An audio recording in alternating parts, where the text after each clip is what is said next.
I overheard my fiancée secretly planning to marry me, then divorce me for half my assets, and run back to her ex. So, I exposed her in front of everyone and watched her plans crumble. I, 29M, thought I had it all figured out. I've worked my ass off to build a life for myself. A small but growing business, a house, and what I thought was the perfect relationship. My fiancée, 27F, and I were supposed to get married in just a couple of weeks. She'd been by my side for years, and I really believed she had my back. She didn't come from much, which made me think she understood the grind and appreciated what we had. She always talked about how proud she was of me, how she admired my drive. It was easy to believe her. I mean, why wouldn't I? Relationships are built on trust, right? But man, looking back now, I can see all the little things I brushed off as nothing. Turns out they were giant red flags, but I was too blind to see them. She'd constantly talk about her ex. Let's call him Rich Guy. Not like she missed him, but more like she wanted me to know what I was being measured against. He was loaded, she'd say, and used to take her on these crazy trips, shower her with gifts, blah blah. She'd always follow it up with, but I left him because he wasn't real like you. And I'd just nod along, thinking I'd won the lottery with her. What an idiot. The entitlement started showing up in small ways. She once told me to fire one of my employees, someone who'd been with me since I started the business. The woman was in her 50s and had been nothing but loyal, but my fiancé thought she didn't fit the image of the company. Her exact words were, "Don't you want your team to look young and modern? She's holding you back." I shut that down real quick, but it turned into this huge argument. Another time, she hosted a girls' night at some fancy place and charged the bill to my business card. When I found out, she said, "It's a networking expense.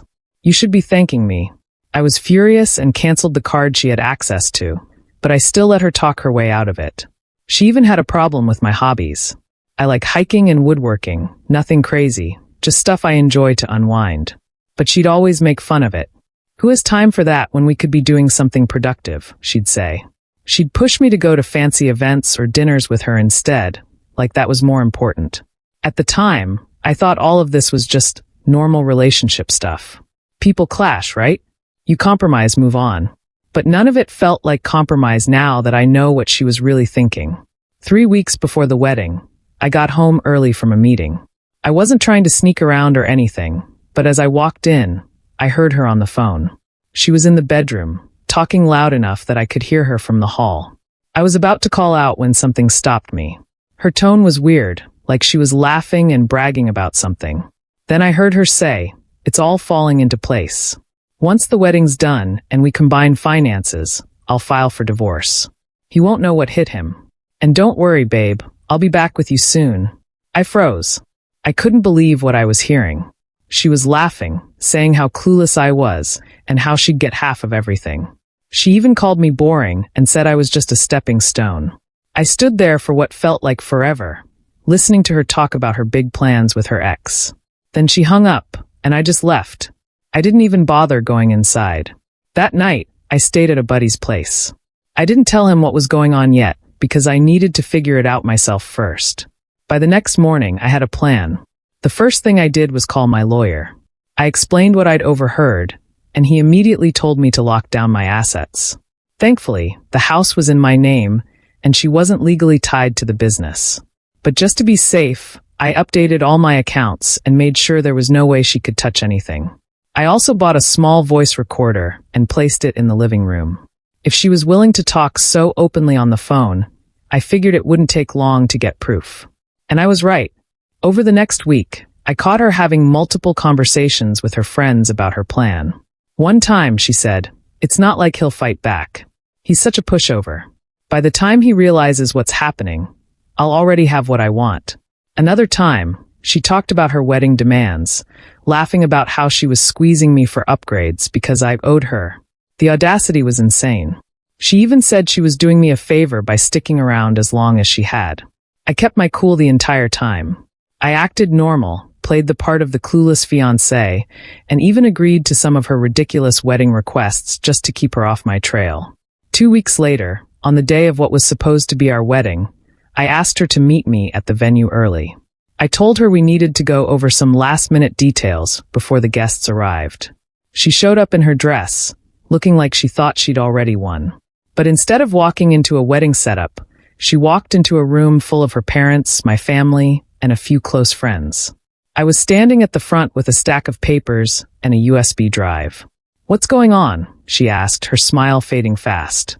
I didn't waste time. "This isn't a wedding. It's an intervention," I said. "I know what you've been planning, and everyone here is about to find out too." "What are you talking about?" she said, trying to laugh it off. "You're acting crazy." I pulled out the USB drive and played one of the recordings for everyone to hear. It was her telling her friend how she couldn't wait to leave me and get back with rich guy. Her voice filled the room, and she couldn't deny it was her. Her parents looked mortified. My mom, who had never fully trusted her, looked like she wanted to throw something. When the recording ended, I said, "You were going to ruin my life for a guy who dumped you. Did you really think I wouldn't find out?" She started crying, saying, "It's not what it sounds like. I was just venting. I didn't mean any of it. I wasn't buying it. You've been plotting this for months. I have hours of recordings. Don't even try to deny it." She switched tactics, turning on the waterworks and saying I was humiliating her in front of everyone. Then she had the nerve to say, "After everything I've done for you, you owe me an explanation for this." I laughed, because what else could I do at that point? "What I owe you is nothing. You're lucky I didn't call the cops for trying to scam me." She started yelling, saying I was ruining her life. She even tried to get her parents to defend her, but they were too embarrassed to say a word. Eventually, the venue staff escorted her out. After she was escorted out, the room was dead silent. Everyone just stood there, unsure of what to say or do. My mom finally walked over and hugged me. "I had a feeling about her," she said quietly. Her support meant a lot in that moment, even though I was still trying to process everything that had just gone down. Her parents approached me, looking completely ashamed. Her dad mumbled something about how they didn't raise her to be like this, and her mom said they were sorry for what I'd gone through. I wasn't interested in hearing their apologies, though. I just wanted them to take her and leave. After everyone cleared out, I stayed at the venue for a while to wrap my head around things. I'd just dodged a massive bullet, but the fallout wasn't over yet. In the days that followed, my ex-fiancée showed just how entitled and shameless she really was. First, she tried to convince me to pay for the wedding expenses. "You called it off, so it's on you to cover the costs," she argued, as if I was supposed to reward her for plotting against me. I didn't even respond to that one. I just blocked her number.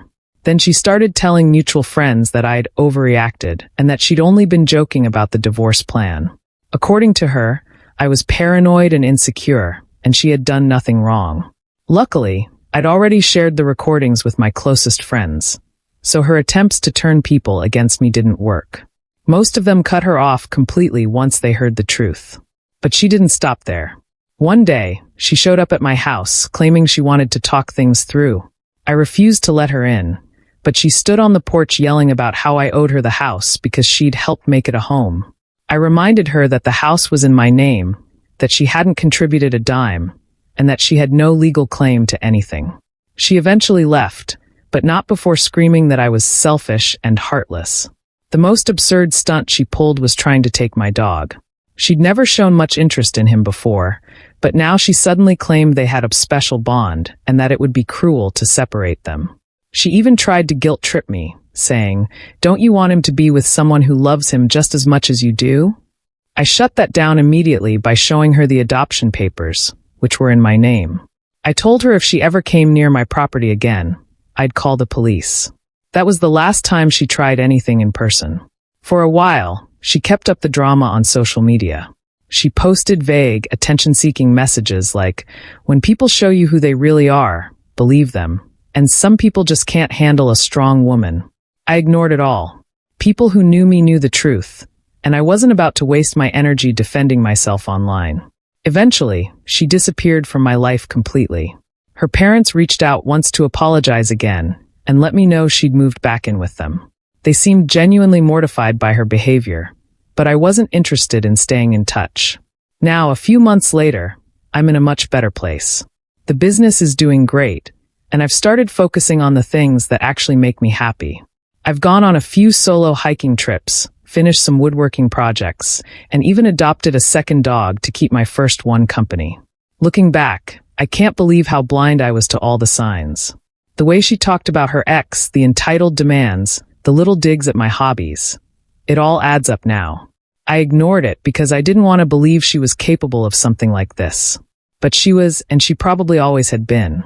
If there's one thing I've learned from all of this, it's to trust my gut and protect myself. I've set boundaries now that I'll never let anyone cross again. And as much as this whole thing sucked, I'm grateful I found out the truth before it was too late. She thought she was playing me, but in the end, she played herself. I've moved on, and she's stuck with nothing but the mess she created. My sister borrowed my car for a weekend and returned it with $8,000 in damage. It's just a car, she shrugged. I said nothing, but that night I made one phone call. By morning, her perfect life had completely shattered. Original post posted by you, car guy. Liam, 1 month ago, I, 28M, am usually a pretty chill guy. Keep to myself, work my IT job, enjoy my weekends. I saved up for 2 years to buy my car. Nothing crazy flashy, but a nice sporty sedan, my pride and joy. I keep it immaculate. My sister, Olivia, 26F, is different. Lives life loud, very focused on appearances, thinks rules are flexible, especially for her. She's engaged to Marcus, 28M, a guy who seems okay, but mostly just goes along with whatever Olivia wants. They cultivate this image of a perfect, fun-loving couple online. About a month ago, Olivia asked to borrow my car for a weekend getaway with Marcus. Some influencer retreat thingy at a boutique hotel a few hours away. I hesitated. Big time. I love my sister, but I know how she treats things she doesn't own. Carelessly. Me. Olivia, I don't know. You know how I am about my car?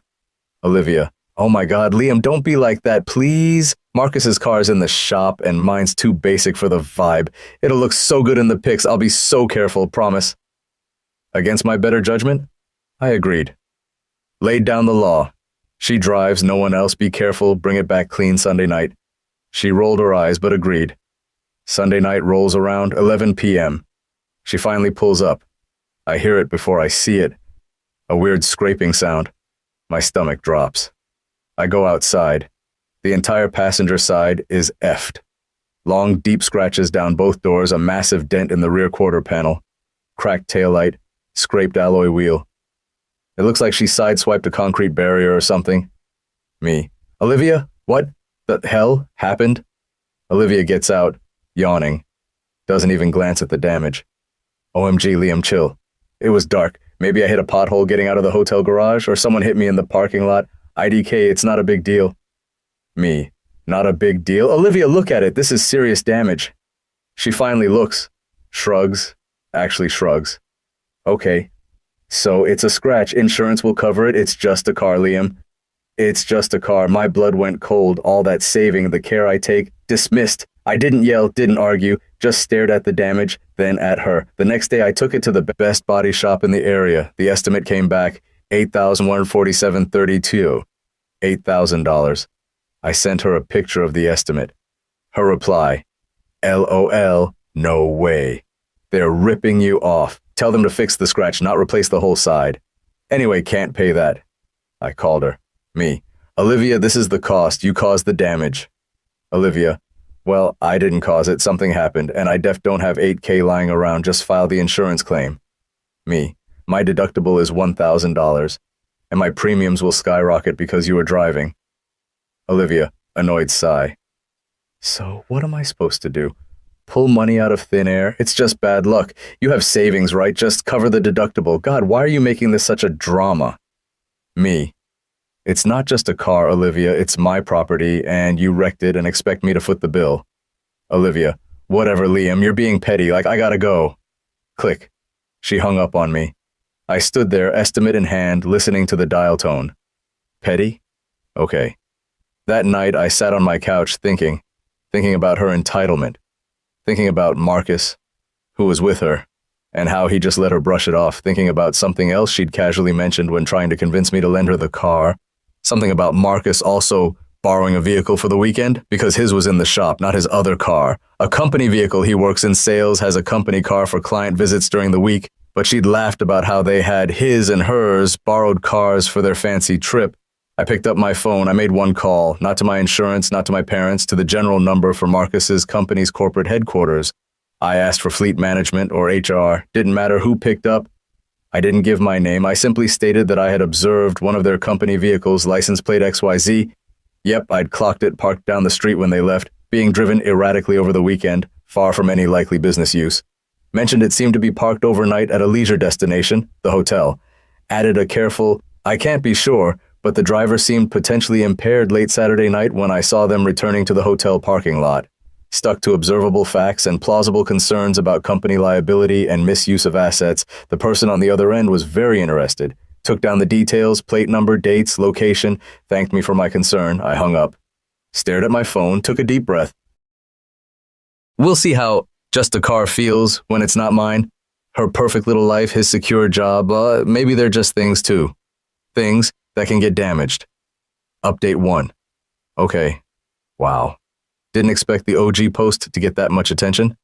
Thanks for the support, folks. Shit got real. Fast. So, about 3 days after I made that call, my phone blew up. It was Olivia, not a text, a furious, screaming call. Olivia. Liam, what did you do? Marcus just got suspended. They took his company car. They're investigating him. This is your fault. I kept my voice level. Hard, but I managed it. Me. My fault? What are you talking about? Olivia. Don't play dumb. His work called him in asking about using the company car last weekend. Said they got an anonymous tip. That was you, wasn't it? You psycho. Over a stupid dent. Me. First, it's $8,000 worth of damage, not a dent. Second, I have no idea what Marcus does with his company property. Sounds like he messed up. Olivia. He only borrowed it because his car was in the shop. We needed it. You told them he was drinking, didn't you? You liar. Me. I didn't tell them anything specific about him. I reported seeing a company vehicle, identified by its plate, being misused and driven potentially unsafely over the weekend. Which was true. Maybe if you hadn't wrecked my car and then acted like it was nothing, I wouldn't have been thinking so hard about how irresponsible you both seem to be with other people's property. Silence, then sputtering rage. Olivia. You did this deliberately, to punish me, because I wouldn't pay for your precious car. Marcus could lose his job. Our wedding venue deposit is due. How could you? Me. How could you cause $8,000 in damage and expect me to just eat it? How could Marcus risk his job by misusing company property? Actions have consequences, Olivia. Olivia. You need to call them back. Tell them you were mistaken. Fix this. Me. Can't retract an anonymous tip, Olivia, and I wasn't mistaken about what I saw. This is on you and Marcus. She screamed something incoherent and hung up. Next came the parental units. Mom called, crying. Liam, honey, please. Olivia is distraught. Marcus is a mess. It was an accident with your car, insurance is for accidents, and this thing with Marcus's job, can't you just smooth it over for family? Me. Mom, she refuses to even pay my deductible. She shrugged off $8,000 damage. And Marcus broke his company's rules. I didn't make him do that. I'm not smoothing this over. She needs to pay for the damage she caused. Dad got on the phone later, quieter. Son, your mother's upset. Olivia is Olivia, but this is serious with the young man's job. Are you sure you did the right thing? Me. Dad, she wrecked my car and laughed about it. Then I find out they're joyriding in a company car too? Yeah, I'm sure. Someone needs to learn about responsibility. He sighed. Just be careful, Liam. This is messy. Olivia, meanwhile, went full passive-aggressive online. Vague posts about toxic family members and people who get jealous of your happiness, and betrayal over material things. Her little clique of friends jumped right in, commenting stuff like, some PPL just can't stand seeing you happy, simp, and cut off that negativity, girl. LOL. Okay, my car is in the shop now. Looks like it'll be there another week or two. Still haven't seen a dime from Olivia. Haven't heard anything concrete about Marcus's job, but suspension pending investigation doesn't sound good. Feeling kinda numb. Part of me feels guilty seeing Mom so upset. But mostly, I feel calm. Like, yeah, this sucks. But she crossed a line, a big one. You don't destroy someone's property and then mock them for caring. Update 2. Well, the other shoe dropped. Hard. Marcus got fired. Apparently, the investigation didn't just confirm the unauthorized weekend use.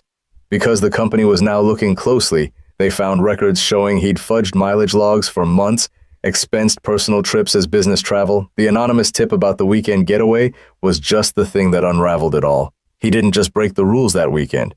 He had a pattern. Bye-bye job, bye-bye company car, bye-bye steady income stream that funded their perfect life. Olivia went nuclear. First, the texts and calls. Vicious. Accusing me of ruining her life, being a jealous monster, deliberately sabotaging them. Said I'd pay for this. Then she showed up, hammering on my apartment door Saturday morning. Marcus was with her, looking pale and pissed off. I opened the door maybe 6 inches. Olivia, pushing past me. You need to fix this, Liam, now! Me. There's nothing to fix, Olivia. Get out of my apartment. Marcus. Dude, seriously, seriously, over a car? They fired me because of your call. Me. They fired you because you misused company property and apparently lied on expense reports for months. My call just pointed them in the right direction. Did you think that wouldn't catch up to you eventually? Olivia. Tears? But angry tears. He made one mistake with the car. And a few tiny expense things. Everyone does that. You are trying to destroy us because you're miserable and alone and jealous of what we have. Me. What you had, Olivia. Built on carelessness and apparently deceit. And let's not forget, this started because you trashed my car and refused to take responsibility. You caused $8,000 in damage, treated me like dirt and expected 0 consequences. Did you think I'd just roll over? Marcus actually tried to downplay the car thing again. Come on, man, $8K is what the shop quoted you and we could get it fixed cheaper. It wasn't that bad. I just stared at him. The audacity. Olivia started demanding money, not for the car, for them. Olivia. You owe us. You got Marcus fired. You need to help us. Mom and Dad won't give us enough to cover rent and the wedding deposit. You have savings. You have your stupid car. You need to give us money until Marcus finds something else. That's when I pulled out the envelope I'd prepared. Me. Actually, Olivia, you owe me. Here. I handed her the papers. Official copies. I'd filed in small claims court last week for the $8,147.32 plus filing fees. Her face went white, then red. She crumpled the papers. Olivia, you're suing me? Your own sister? Me, you damaged my property and refused to pay. This is the next logical step. Behave irresponsibly, face the consequences. Marcus, you asshole, we'll fight this. Me, good luck with that. I have photos, the estimate, your texts admitting you were driving and refusing to pay. Now get out of my apartment before I call the cops for trespassing. They finally left. Olivia screaming threats and insults, Marcus dragging her away. Since then, it's been hell with some of the family. Mom is barely speaking to me, just texts short, guilt-trippy messages. One aunt called me vindictive. Olivia's friends are basically running a smear campaign on social media. Luckily, my profile is private. They're trying to make me the villain because I checks notes, expected someone to pay for the damage they caused and reported illegal activity. Make it make sense. Dad called again, though. Heard you filed the lawsuit, he said. Pause. Good, she needs to learn. That actually meant a lot. It's draining, Angel. Some nights I barely sleep thinking about the family drama, but then I think about Olivia's smug shrug. It's just a car. And I know I'm doing the right thing. They tried to play dirty, guilt-tripping, demanding money from me after they screwed up. Nah, game on. Final update. It's been about 6 months since the whole saga started. Feels like a lifetime ago. Got my car back from the shop about 4 months ago. Good as new. Driving it feels normal again, which is nice, and the court date was 2 months back. Olivia showed up with Marcus. No lawyer. Couldn't afford one, I guess. She tried to argue everything. Claimed she didn't cause all the damage. Maybe some was already there. It wasn't. I had pics from the day before she took it. Claimed the estimate was inflated. Claimed I was just doing it out of spite because I got Marcus fired. Judge literally rolled her eyes at that. I presented everything calmly. Before, after photos with timestamps, the body shop estimate, itemized, copies of her texts where she admitted driving, dismissed the cost, and refused to pay. My insurance statement showing the $1,000 deductible I paid. The judge didn't take long. Judgment for me.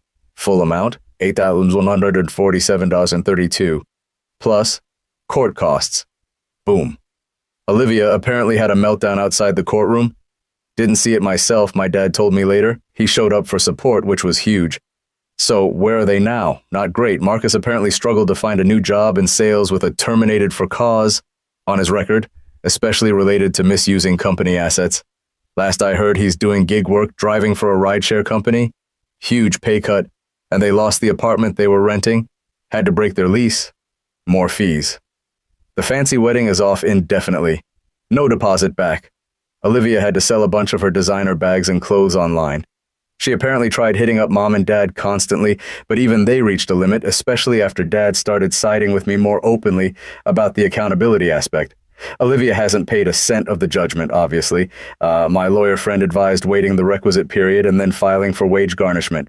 Olivia apparently got a part-time retail job recently. It won't be much, but she will pay. Every paycheck, a little bit will come to me until that 8K plus is settled. It might take years. I don't care. It's the principle. Family stuff is awkward. Thanksgiving was tense. Christmas, I made other plans. Mom tries to act like everything's normal, but it's not. Olivia avoids eye contact. There's a rift there that I don't think will ever fully heal. Some extended family members still think I was too harsh. Others quietly told me, good for you. It is what it is. You find out who really has your back, or at least respects boundaries, when shit hits the fan. Do I feel happy? Not really. Satisfied? Yeah. In a grim sort of way? Vindicated? Definitely. I didn't start this fight. I finished it using the tools available to me. Her entitlement, her dismissal, Marcus's enabling, and his own shitty choices. They crashed their own lives. I just didn't cushion the fall. I didn't let them walk away scot-free after treating me and my property like garbage. Someone in the comments on my first post said, entitled people rarely learn unless the consequences hit them directly and unavoidably. Seems about right. Olivia still hasn't apologized or acknowledged wrongdoing. According to Mom, she still blames me for ruining everything. Fine. Let her. Me. I'm moving on, focusing on work, planning a solo road trip in my beautifully repaired car, hanging out with friends who respect me. I learned a valuable, albeit painful, lesson about boundaries, family, and the quiet effectiveness of a single, well-placed phone call. You don't need to scream to be heard. Sometimes the system works exactly as intended. Her perfect life shattered because it was built on sand. Mine's built on something a bit more solid. And my car, it's locked safely in my garage.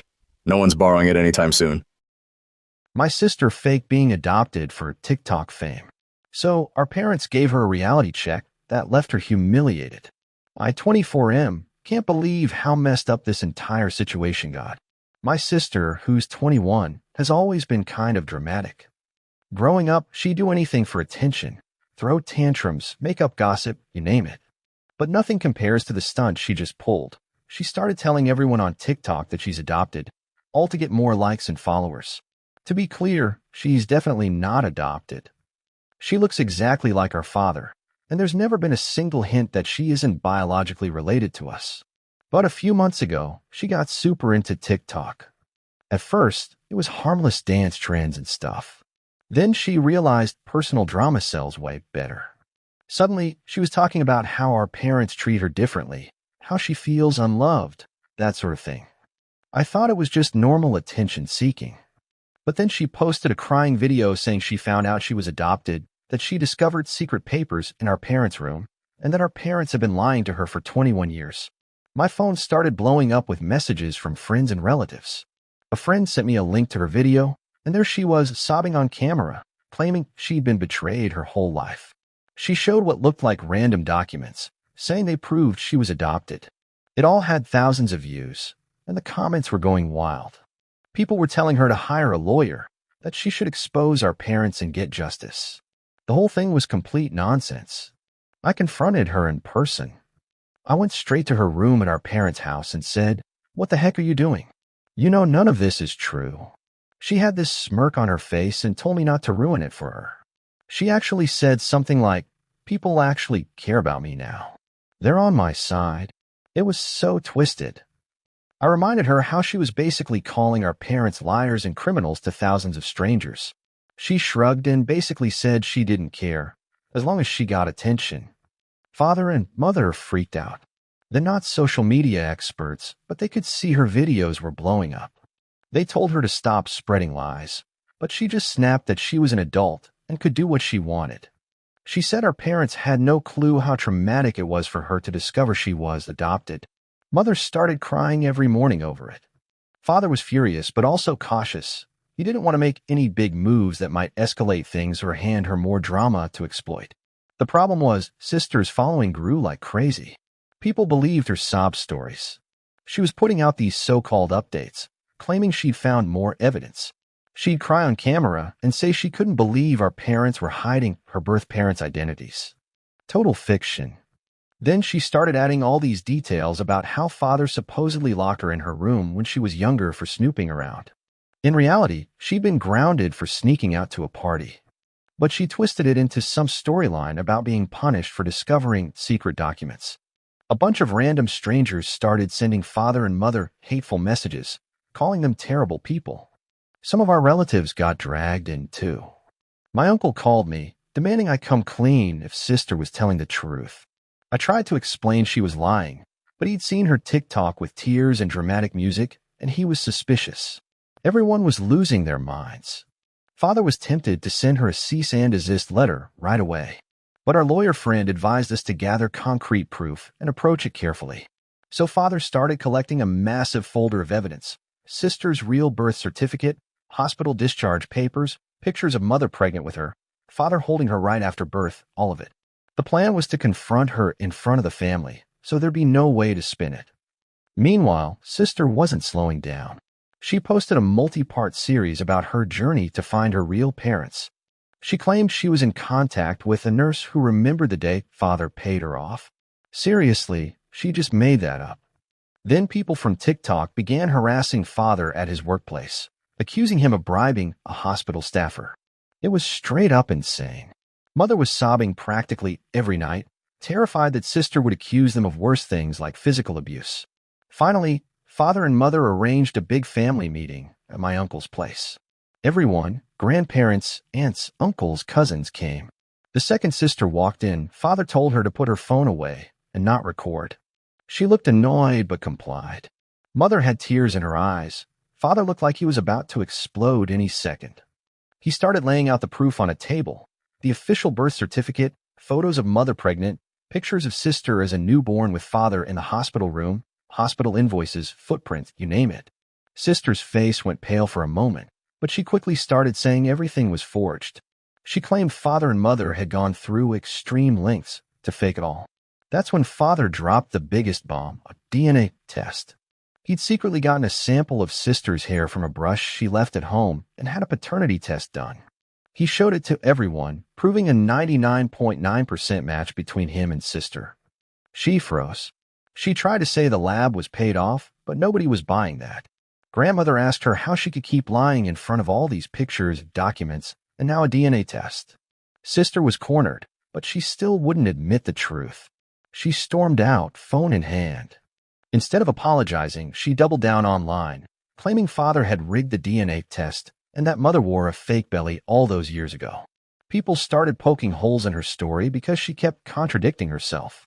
One day, she said father bribed a nurse. The next day, she said it was mother bribing a social worker. It made no sense. Still, her followers ate it up for a while, until father and mother started getting more serious.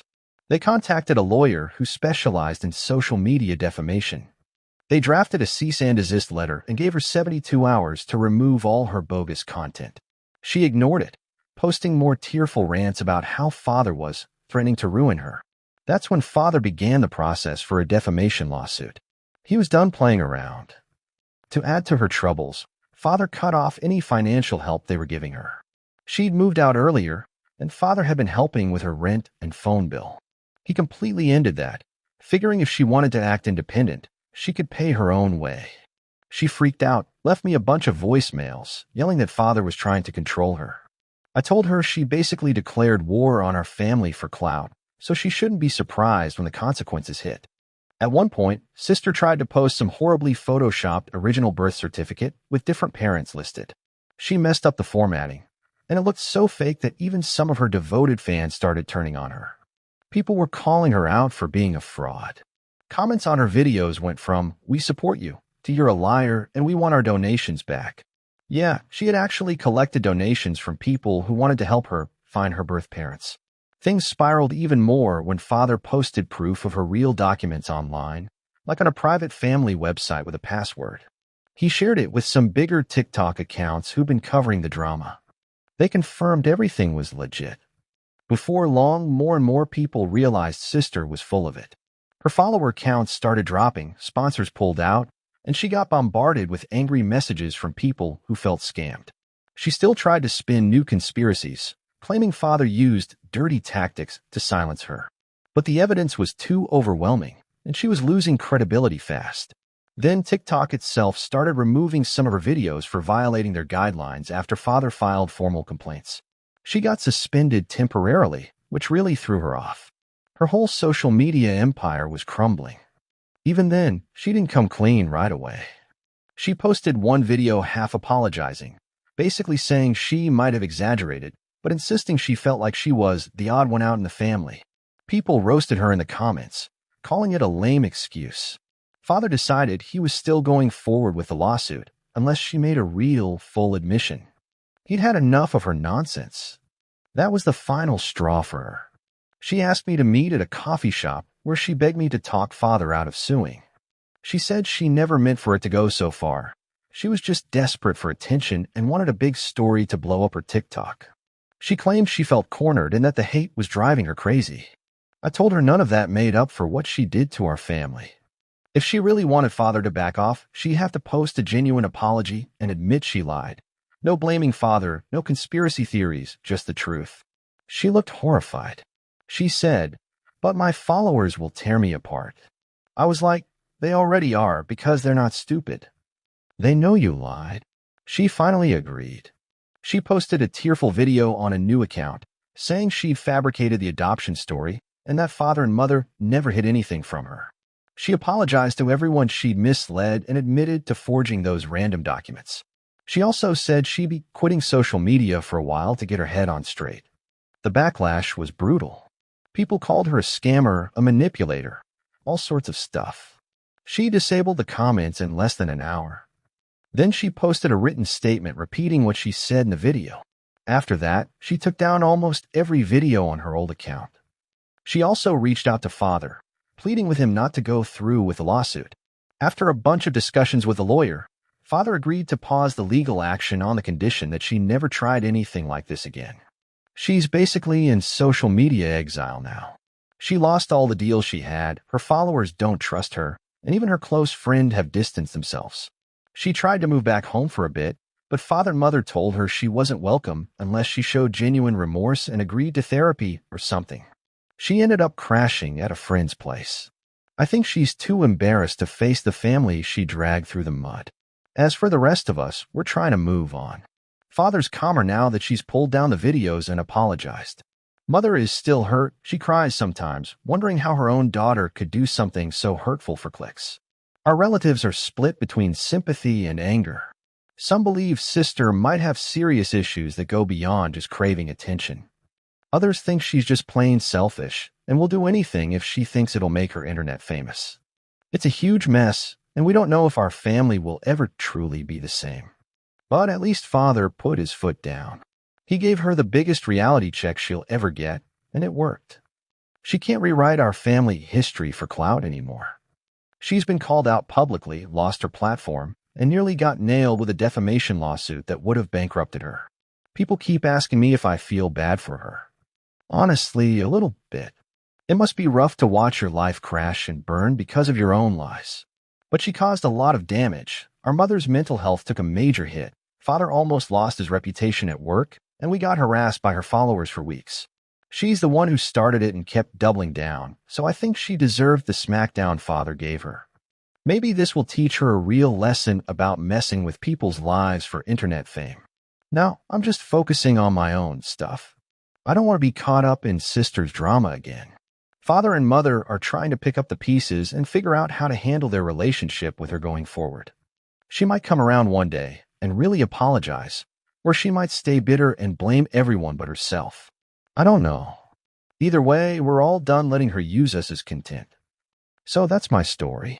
My sister decided to fake being adopted, and our parents hit her with receipts so hard that she ended up humiliated in front of everyone. She tried to hold on to her fake storyline, but the DNA test and all the real documents exposed her lies. In the end, she had no choice but to confess, and she lost pretty much everything she'd built on TikTok. It's messed up that it had to get this far, but at least the truth finally won out. If nothing else, I hope this serves as a warning. If you're going to chase internet clout by throwing your family under the bus, be ready for the blowback when they've had enough. You might end up losing more than just your followers. You could lose the people who actually care about you. She said, "Your feelings aren't facts." So I built an AI replica of her personality, fed it our entire relationship history, and let it break up with her on my behalf. She's still arguing with the chatbot. I, 29 male, just ended my 3-year relationship with Sloan, 28, in probably the weirdest way possible. But honestly, after years of being told my emotions don't matter, I figured she'd appreciate the logic of it all. Quick background. Sloan's a data analyst who treats everything like a spreadsheet.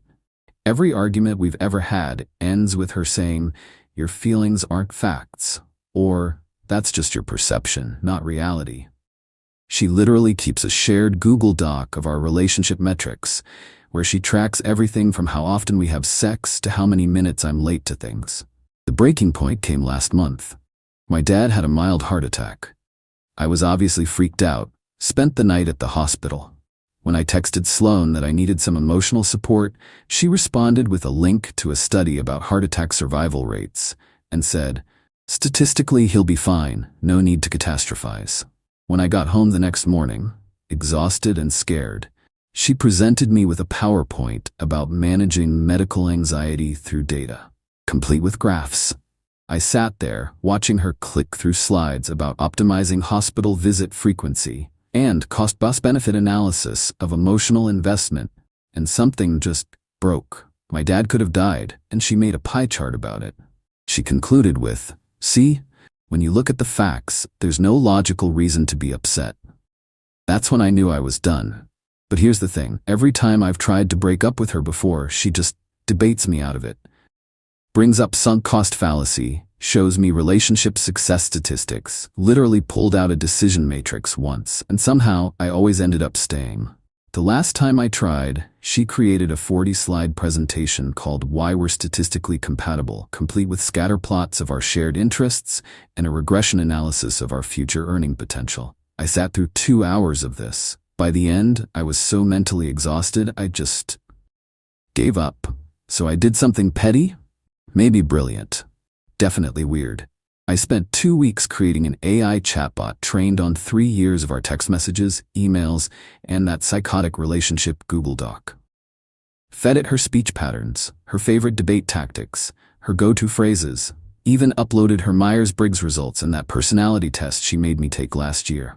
I used one of those AI platforms where you can create custom bots. Nothing fancy, I'm not a programmer. Just uploaded our chat logs, tweaked the personality settings to match her communication style, and programmed it with one core directive. "This relationship is over. Explain why," using her own logic. Then I programmed it to break up with her, using her own logic, with citations. Last Tuesday, I sent her a link and said, "Someone wants to talk to you about us." Then I blocked her on everything and went to stay with my sister. According to my roommate Qley, she's been at it for 5 days, still arguing with the bot, still trying to win. Update 1, holy hell, the entitlement is off the charts. So Qley sent me screenshots of Sloan's Instagram stories. She's been posting about her debate with a weak AI and how she's exposing the flaws in machine learning. She hasn't told anyone it's supposed to be her or that I made it. She's treating it like some sort of intellectual exercise. But here's where it gets wild. She showed up at my sister Nora's apartment yesterday, with printed transcripts. Like 47 pages of her conversations with the bot, annotated with different colored highlighters. Nora recorded the doorbell cam footage. Some highlights. "I need him to fix the algorithm. It's clearly biased against rational discourse. This is intellectual property theft. He trained it on my words without permission. I've identified 17 logical fallacies in its argument structure." She stood there for 20 minutes explaining why the bot was wrong about our relationship being over, to my sister, who wasn't even opening the door. The best part? The bot is apparently doing exactly what I programmed it to do, responding to every emotional plea with, "Your feelings aren't facts," and asking for quantifiable evidence that the relationship should continue. Qley says she's been at her laptop for hours each day. She created a spreadsheet tracking the bot's responses, looking for patterns to hack it. She still hasn't figured out that it's not about winning the argument. Update 2. The entitlement has reached new heights, and I'm genuinely impressed by her commitment to missing the point. So, Sloan started a blog. A whole blog called Defeating Digital Discourse, a case study in AI argument analysis. She's been posting daily breakdowns of her conversations with the bot, treating it like some academic exercise. But here's where it gets absolutely unhinged. She's been contacting AI researchers on LinkedIn, asking them to peer review her findings about the bot's flawed logic. She's already got 3 people engaged in email threads about the theoretical framework of AI decision-making in relationship contexts. One researcher actually reached out to me because she found my LinkedIn through reverse searching some phrases the bot uses. Dr. Keating was like, "Is this your ex? Because this is hilarious and I'm using it in my next conference talk about human-AI interaction." But the real kicker came yesterday. Sloan hired a programmer. Hired. With actual money. This dude, Garrett, messaged me on Discord, found me through my GitHub, asking for the bot's source code because Sloan wants him to build a counterbot to debate my bot. I told him the truth. He asked if he could still take her money. I said go for it. Meanwhile, she's been telling people we're on a break while she solves this puzzle. Her coworker DM'd me asking if I was really making my girlfriend debate a computer to get back together. She's spinning this like it's some elaborate test I set up. Oh, and she started a YouTube channel. Logic versus Love, a digital dialogue. She live streams her arguments with the bot. She has 847 subscribers. The comment section is brutal. People are literally making popcorn emojis and taking bets on how long before she realizes what's happening. My favorite comment, "This is like watching someone play chess against a mirror and blame the mirror for copying their moves." She monetized the channel. She's making $3.5 a month from ads on videos of her arguing with her own personality. The bot, by the way, has been consistently telling her the relationship ended because emotional needs weren't being met. No amount of data can change that decision. Her inability to accept the breakup proves the point. Feelings are, in fact, valid even if they're not quantifiable. She's responded to each point with academic papers. The bot now has a bibliography. But here's the thing that actually got to me. Qley overheard her on a phone call with her mom saying, "I just need to solve this and then everything will go back to normal." Her mom apparently asked, "What if there's nothing to solve? What if he just doesn't want to be with you?" Sloan hung up on her. Update 3. So Sloan's complete refusal to accept reality just cost her basically everything. Remember that blog she started? Well, it went viral on academic Twitter, but not in the way she wanted. Someone figured out that the AI she was debating was literally quoting her own words back at her. The thread breaking it down has 45K retweets. Choice comment, "This woman is literally arguing with herself and losing." Her employer found it. Turns out writing 3,000-word analyses of your breakup during work hours on your work laptop using company software to make graphs. Not great for job security. They didn't fire her, but she got demoted from senior analyst to junior. Her new boss is 24. The YouTube channel got demonetized after someone reported it for misleading content. She appealed it 17 times. But wait, there's more. Garrett, the programmer she hired, felt bad and sent me the counterbot she commissioned. This woman paid $2,000 for an AI designed to defeat my bot. Its entire strategy? Gaslighting.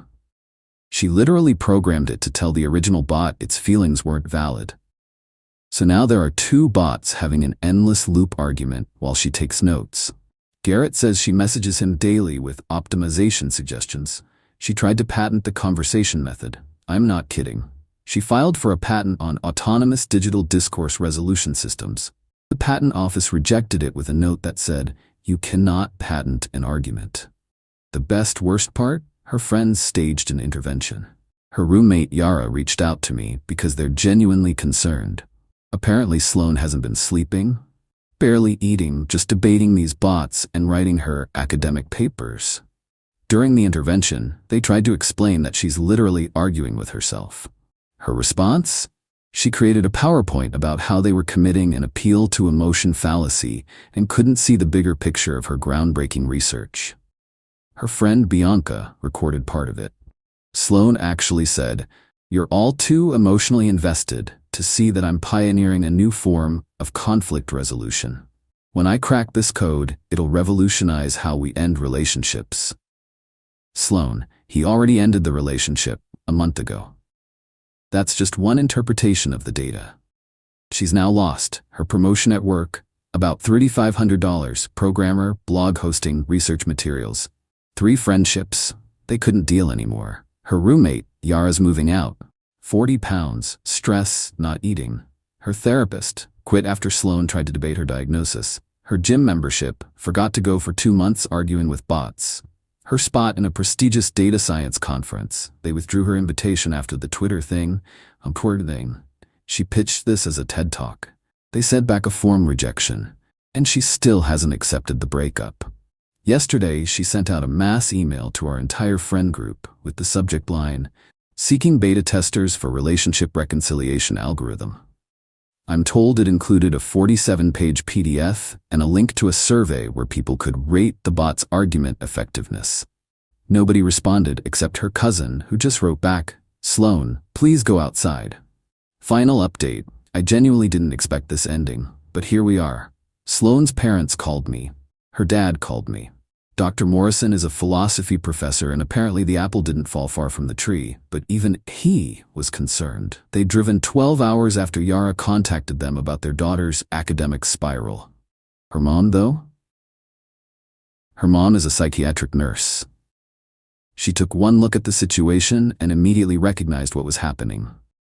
Sloan wasn't just being stubborn, she was having a legitimate psychological break triggered by losing control of the narrative. They managed to get her to stop debating the bots by doing the one thing I never thought of. They agreed with her, told her she'd won, and the bots were clearly inferior to her intellect. It was the only way to break the loop. But here's the part that actually made me feel something. Her dad sent me Sloan's journals from college. She's been like this since she was young, turning every human interaction into data because emotions were too unpredictable. Apparently, her high school boyfriend broke up with her via email with bullet points, and she thought it was the most respectful way. She's in outpatient therapy now. Real therapy, not the kind where she tries to optimize her therapist like a database. Her mom updates me occasionally. Not because we're getting back together, we're definitely not, but because she wants me to know that Sloan is finally learning that feelings can be facts too. The bots? I shut them down last week. But according to Garrett, Sloan had already stopped responding to them. Her last message to the bot was just, "I can't quantify why this hurts." That's the closest to an admission of human emotion I've ever seen from her. As for me, I'm dating someone new. Becca's an art teacher who cries at dog videos and has never made a spreadsheet in her life. When I told her about the bot thing, she laughed for 10 minutes straight and then said, "That's the most beautifully petty thing I've ever heard." My dad fully recovered, by the way. Sloan never asked. Sometimes the best revenge isn't watching someone's life fall apart. Sometimes it's forcing them to confront the reality they've been avoiding. Even if it takes 2 AI chatbots and a complete mental breakdown to get there. To everyone saying I went too far. Maybe. But after 3 years of being told my feelings weren't real, I gave her exactly what she always wanted. Pure logic, no emotions, just data. The fact that she couldn't handle her own medicine? That's her data point to analyze. Edit. Since everyone's asking, yes, the bot's code is on GitHub now, with all personal data removed. It's become a weird case study in the AI ethics community. Dr. Teeting actually invited me to speak at her conference about human-AI interaction in emotional contexts. I'm going. Becca thinks it's hilarious that I'm now accidentally an expert on AI breakups. Edit 2. Garrett started a company building argument bots for people who want to practice debates. He offered me equity. I declined, but wished him luck. Last I heard, he has venture funding. Only in Silicon Valley would teaching bots to argue be a business model.